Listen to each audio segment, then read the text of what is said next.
I hit a wall. Not literally, but you get it. I found myself waking up later than usual, and I still felt exhausted. My motivation to work out was basically non-existent, and I was finding it much harder to stick to my usual diet. And probably worst of all, I just wasn't thinking straight.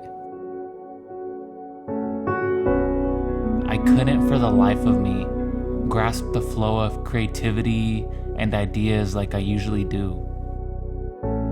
Anything I wrote down or thought about just wasn't coming out naturally. As a creator, this really messed with my head. I'm sure a lot of other creators can relate that there's always this sort of fear that eventually the day will come where you just run out of ideas.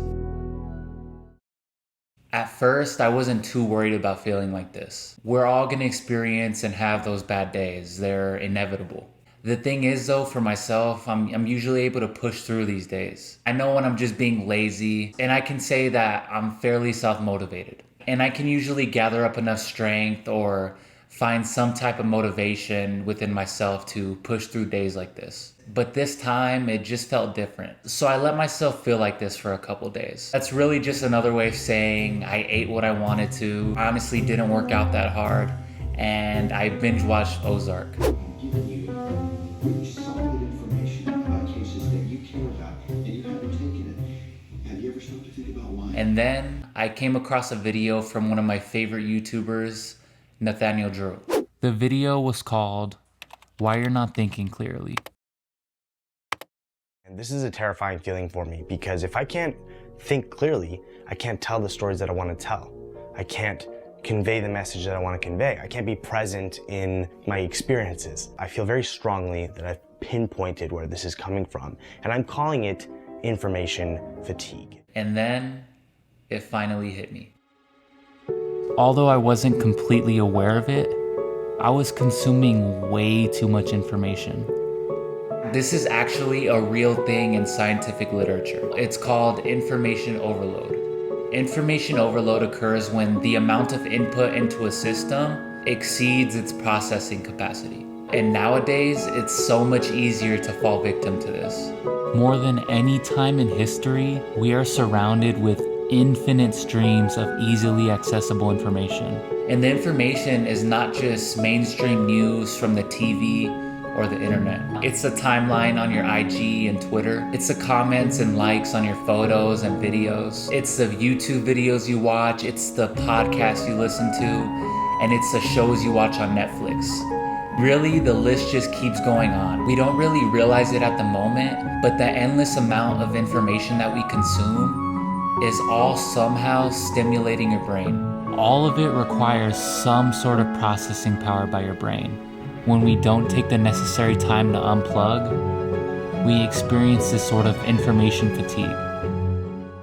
Over the course of the past month or so, I wasn't giving my brain ample time to really catch up and process all of this information. I was spending more time on social media than I usually do, I was watching more and more YouTube videos, and I was constantly listening to podcasts. Although I was consuming with the intentions of really just trying to learn as much as possible and trying to gather inspiration from the people that I look up to, all this excess consumption was just doing more harm than good. The thing is that whenever I'm working to get better at a certain craft or hobby, it's literally all I think about. I don't necessarily think this is a bad thing per se. It's really what drives me to constantly put in work and remain ambitious. But I can definitely say that at times, I think it does go too far. I start to put that one thing before anything else. And because of this, my mental health just takes a back seat. I start to overlook those little things that really bring joy to my life every day.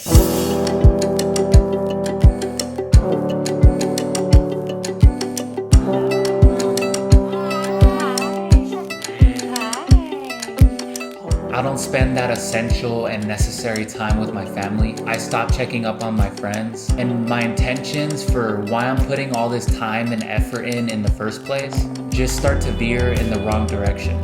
I think this is why it's so important to just slow down and take a step back from time to time.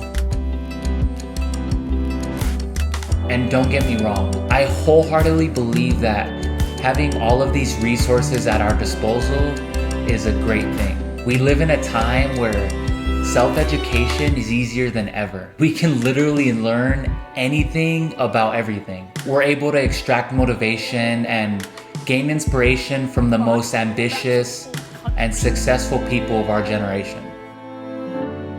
And there will undoubtedly be periods of time where we really have no choice but to just put our head down, soak all of this information in, and just go hard at the goals that we set out.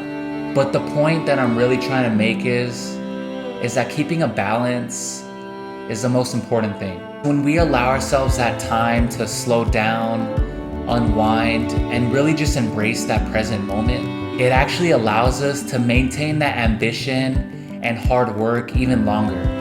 And most importantly, it reminds us why we're even doing it in the first place.